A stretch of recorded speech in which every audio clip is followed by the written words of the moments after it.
the limits of true stories is that, well, they have to be true. And also the additional aspect of responsibility to other people, because when I make up a story, it's all mine. I've made up everything, right? But a true story is always shared. Someone else was part of it. It's impossible to tell a story just about yourself, unless somehow you're a hermit of some sort and talk to God alone for many years. But I, hang out with people, I've shared my life with all kinds of people, my family included. So when I tell stories, they're involved, and I have an obligation, responsibility toward them, not to mock their life by making up stuff for them.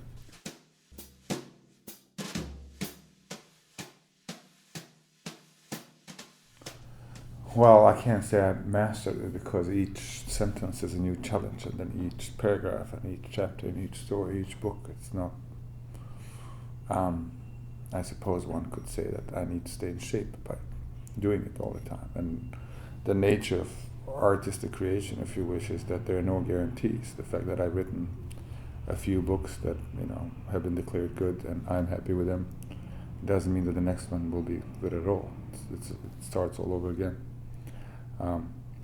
But the English language is big and open and covers a lot of world, and so even if there were no that many precedents for a situation like mine, there's a vast number of people now who are writing in English as a second language in this country, in the United Kingdom, all over the world, and very soon it will be not worth mentioning a situation like this. The process was reading, really.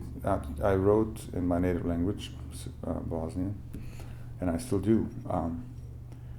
And so when I came here, I was already, I already had developed concepts about what I want from literature, how to do it, what kind of literature I like to read. And so there was a target that I pursued, as it were, in English too. So then it is my belief that you acquire your writing language by reading, not by sucking out of your thumb, not from your parents, not by watching television, but by reading, and reading demanding books, linguistically demanding and intellectually demanding. Once I start writing, it goes really fast. The rest of it is just thinking about it, and then there are many failed starts, and there's a continuous feeling that it's shit. Can I say this? It's all shit until it isn't, and that's so I keep writing to see how I can turn it into something. It's and that pushes me forward. It's a continuous activity for me, writing, and it's not. It feels like shit, but it doesn't mean that I feel defeated or desperate, but rather that I know that there's going to be a point, or I assume there's going to be a point when I can turn it into something that actually holds together. Everything before that, it's groveling in the dark, trying to find something to hold on to, and that's the excitement of the process. It doesn't happen incrementally. People ask me, how do you develop a character? And to me, it seems, you develop a little bit on Monday, then a little more on Tuesday, then a little more on Wednesday, and then by the end of the week, you have developed a character. But that's not how it works. My characters, they don't make sense to me until at some point they do. And there's this switch. They feel like cut out, cardboard people until they don't.